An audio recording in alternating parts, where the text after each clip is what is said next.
तो शुक्र है मेरे कान्हा जी का कि ये घुंघरू यहीं पे बरामदे में ही पड़े हुए पा गए, नहीं तो चांदी का नुकसान हो जाता। हमें तो वैसे ही मुंह देखना बारी है। बस मुंह कर।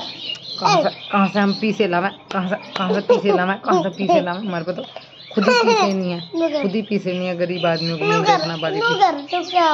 ले भाई गड्डी चलेगी, गड्डी चलेगी, अरे गड्डी चलेगी। देखो क्या है दुनिया में, एक माँ है ना पूरा डोब लेके है, पूरी दुखी होके है, 9 महीने पेट में रख के उल्टी खाना खाओगी वो निकल जाएगा, मतलब भूखी रहोगी, प्यासी रहोगी, कभी कभी तो पछता भी नहीं है बाद में। फिर ऑपरेशन सब आजकल बेबी पूरे डोब लेती है, मतलब 6 महीने बाद में बोल देते हैं ऑपरेशन से होगा, 6 महीने ऑपरेशन का भी करती है। बात को चलो छोटी करके बताती हूँ, मतलब एक बच्चे के लिए एक माँ इतना डोब ले, इतना वो करे, बाद में उसे क्या मिलता है? सिर्फ सब एक से नहीं है, सब बेटे एक से ही है, सबकी बेटी एक सी है, या सबकी सास एक सी है, सबकी बहू एक सी, सब अलग अलग है। और ये मैंने देखा है, उसको देख के ना मेरे को बड़ा ही मतलब दुख हुआ, बड़ा अफसोस हुआ। कैसी दुनिया है, कैसे लोग हैं, पता नहीं भाई हमारे साथ भी कल ये होगा क्या होगा।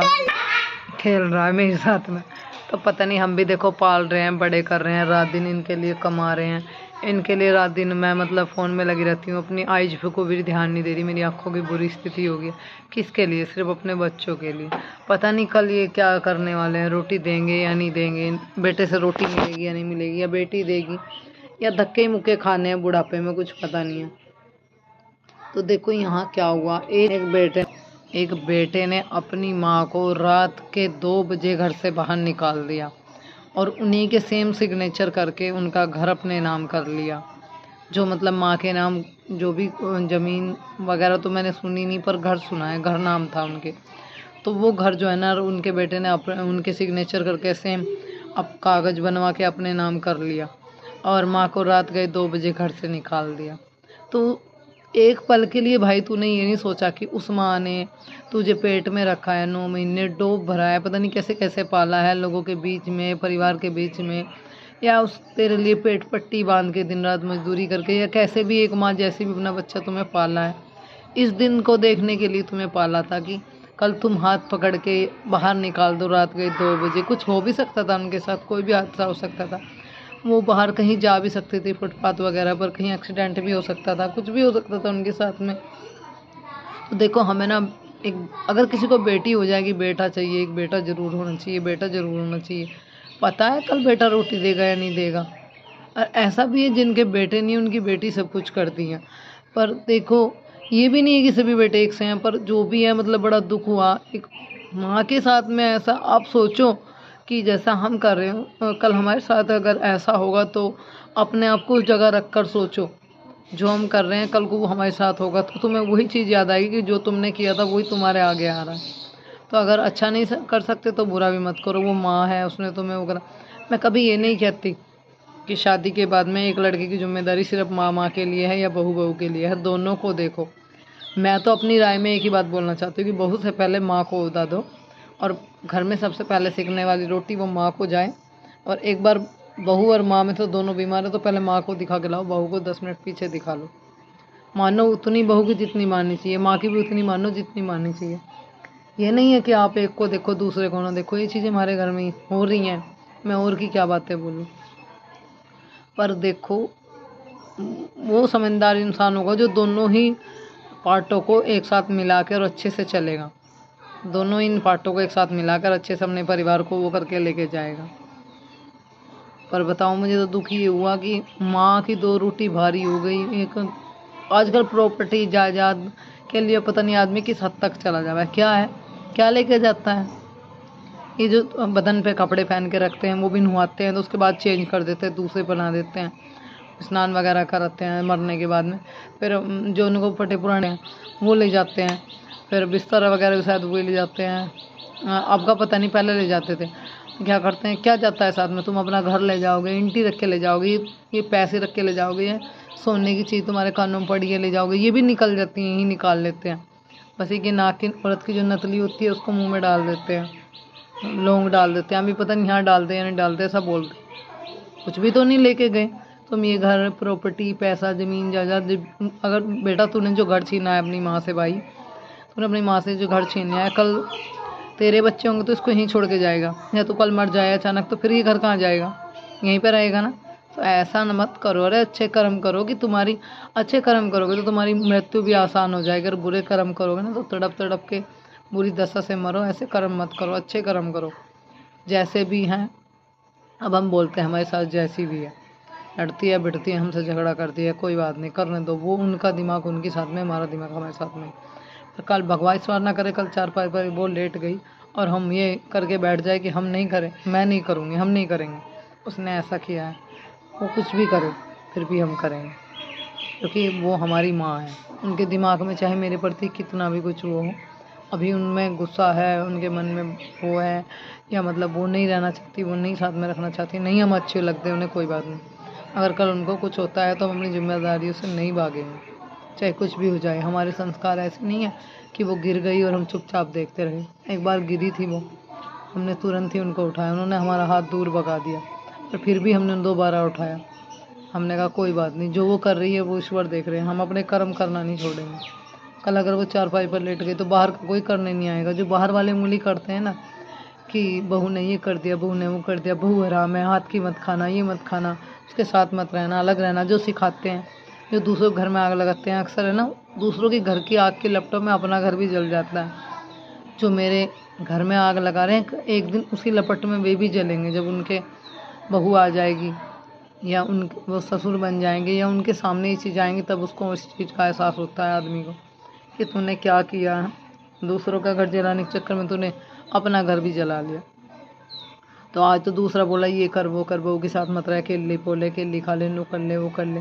और कल जब वो टाइम आएगा, वो 4 5 पर लेट जाए या उसकी मृत्यु नज़दीक आ रही, तो उसे अपनी सारी चीज़ें याद आती हैं कि मैंने क्या करा, दुखी करा उसको, नू करा वो करा।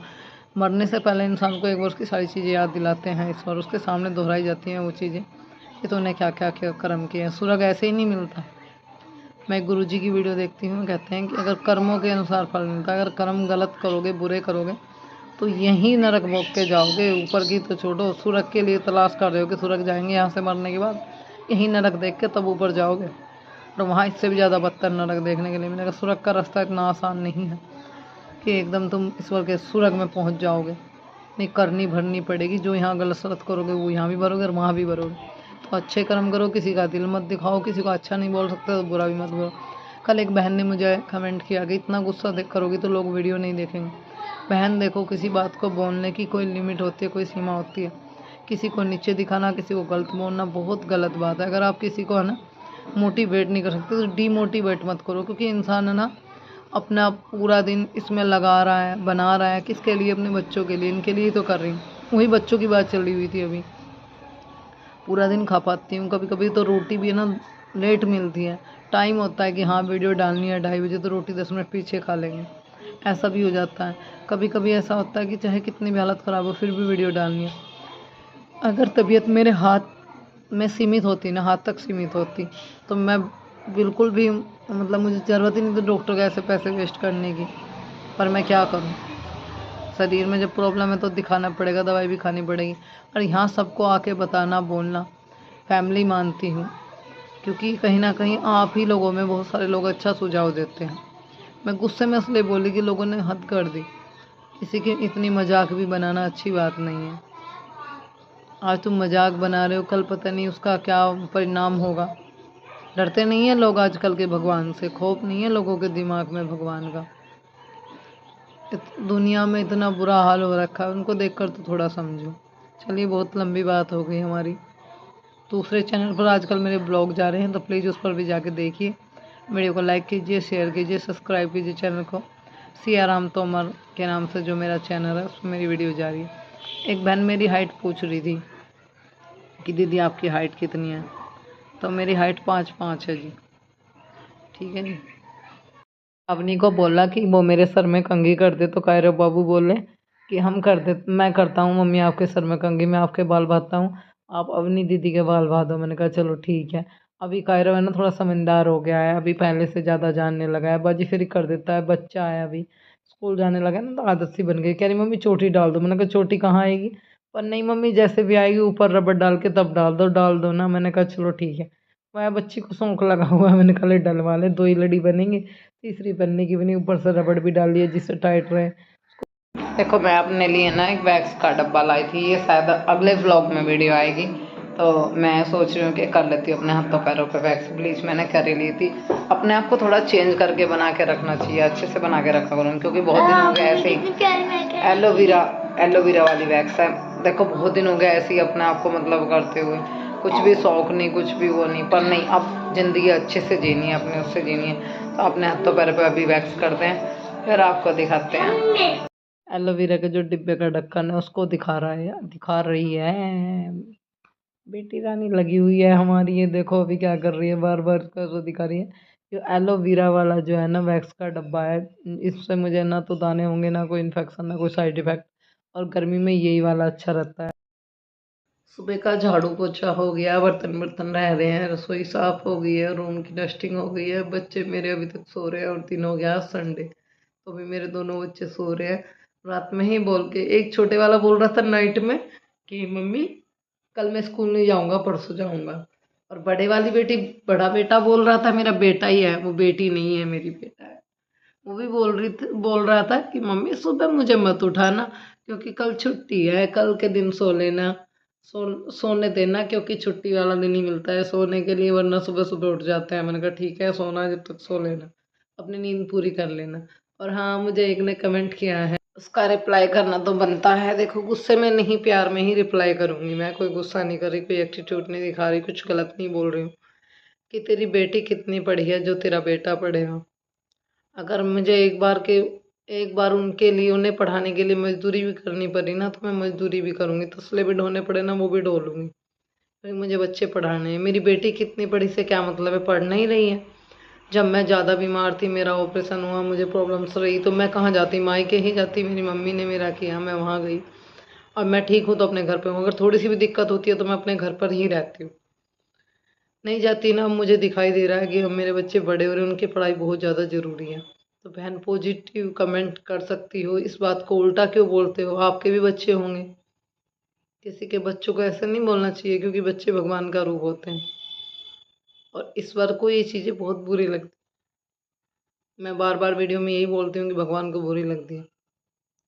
इंसान सोचते समझते नहीं, मतलब तुम्हारी बेटी कब पढ़ी है जो बेटा पढ़ेगा। चलो अच्छी बात है, नहीं पढ़े तो, पर आगे पढ़ाऊंगी ज़रूर, तुम्हारे लिए नहीं, बाकी सब फैमिली मेम्बर्स के लिए जो चाहते हैं कि मेरे बच्चे पढ़ लिख के कुछ करे, बने, आगे मेरा सहारा बने, उनके लिए।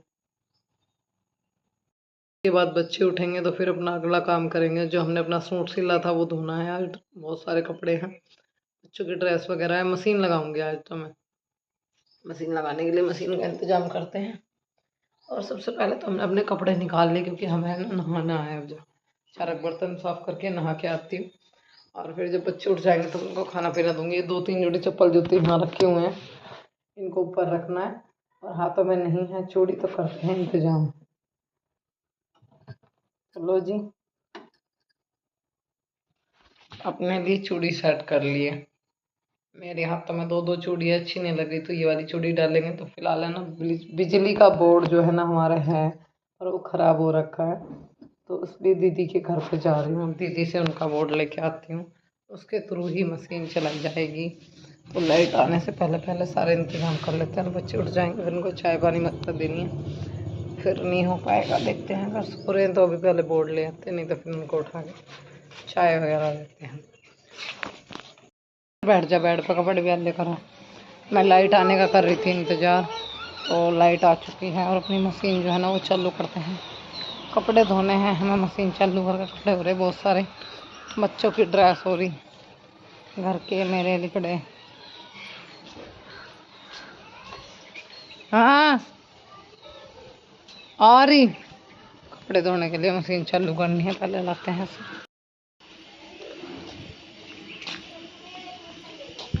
लाइट आ गई, कपड़े धोने शुरू करते हैं। मशीन मैंने लगा लिया। आप लोग बोल भी रहे थे कि दीदी मशीन को है ना छाँव में रख लो, और इसमें कपड़े धोला करो, हाथ से धो जब इतनी दिक्कत है। हाँ, बहुत दिनों से हाथ से ही धो रही थी, अब सोचा कि ऐसा करते हैं, अपना है ना मशीन में ही धुलते हैं। मशीन ऐसी जगह फिट कर दी है, बहुत अच्छी जगह, जहाँ पे बस एक बिजली के बोर्ड की ज़रूरत पड़ेगी, और वो हमारे नहीं है। तो एक दिन के लिए मैंने मांगा है दीदी का, जो उनसे मैंने, जिठानी मेरे पास में बैठी हुई थी उनका, कि 1-2 दिन के लिए दे दीजिए, शाम को उनको दे देते हैं, उनका दिन में आप हमें दे दो। और 1-2 दिन के बाद में एक बोर्ड रखा है, उसको दिखाऊंगी, या तो उसकी डोरी चेंज होगी या फिर वो पूरा ही ख़राब हो गया देखा जाएगा, मिस्त्री को दिखाया जाएगा और उसके बाद ही पता चलेगा ये चलेगा या नहीं चलेगा। एक बाल्टी से पानी भर के डाल रही थी मैं, मैंने बेटी को बोला कि जाओ दूसरी बाल्टी उठा के लाओ, दोनों से फटाफट डल जाएगा। पाइप थोड़ा छोटा है, पाइप भी ये मंगाना पड़ेगा, बोलना पड़ेगा कि पाइप लेके आओ कि भाई छोटा है, यहाँ तक नहीं जाता मशीन तक, बाल्टी डाल डाल के क्या फ़ायदा मुझसे। फिर वही बात है, बाल्टी नहीं डलती। इन दिनों बरसात में है ना, टंग के पकने का बहुत डर रहता है। मेरे जो है ना टाँग के दुख रहे हैं, थोड़ी उनमें दुखन बनी रहती है। जब बरसात होती है तो नरम हो जाते हैं, उनमें खुजली भी आने लगती है, तो थोड़ा दुखन चल रही है मेरे पेट में। मैंने कहा बाल्टी डालूंगी और ज़्यादा हो जाएगी, तो पाइप चाहिए इसमें, एक लंबा सा पाइप ला के देंगे। तो मेरे पापा बोल रहे उनको, ये मलाई जो इकट्ठा कर लेती हूँ ना, परसों परले दिन दही जमाई थी थोड़ी सी, वो भी बच रही थी, वो मैंने इस मलाई में ही डाल दी है। अभी जैसे ये भगोना आधा हो जाएगा फिर उसको मलाई को पिलो लेंगे। फिलहाल तो इसमें रख दिए, नीचे दूध रखा है जो यूज में आता है, ये घी गर्म किया था। अब इसको हल्की सी आंच लगा के तहा देती हूँ, या फिर इसमें बीच में जगह करके इसको सारा निकाल के बस अलग बर्तन में गर्म कर सकती हूँ। दोनों में से एक चीज़ हो सकती है, तो पर ऐसा नहीं कर रहे आज हम इसको डायरेक्ट ही गर्म कर रहे हैं। 5-10 मिनट की आंच में ये पक जाएगा, क्योंकि इसमें छाय बहुत कम है नीचे, कुछ मैंने पहले ही इसको पका के रखा हुआ था। और अभी फिर से गर्मी हो रही है, गर्मी के मारे बस खुल गया। तुम्हारा मंगलसूत्र भी खुल गया, पहना तो पहना। थैंक यू, थैंक यू, खुल गया।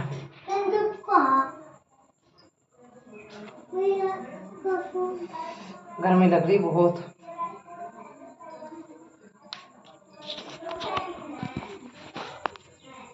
उठे उठे सब गरम कर लिया, ठंडा होने के बाद डब्बे में डाल के रखेंगे, फिलहाल यहीं छोड़ देते हैं। और थोड़ी सी चाय बना रहे हैं।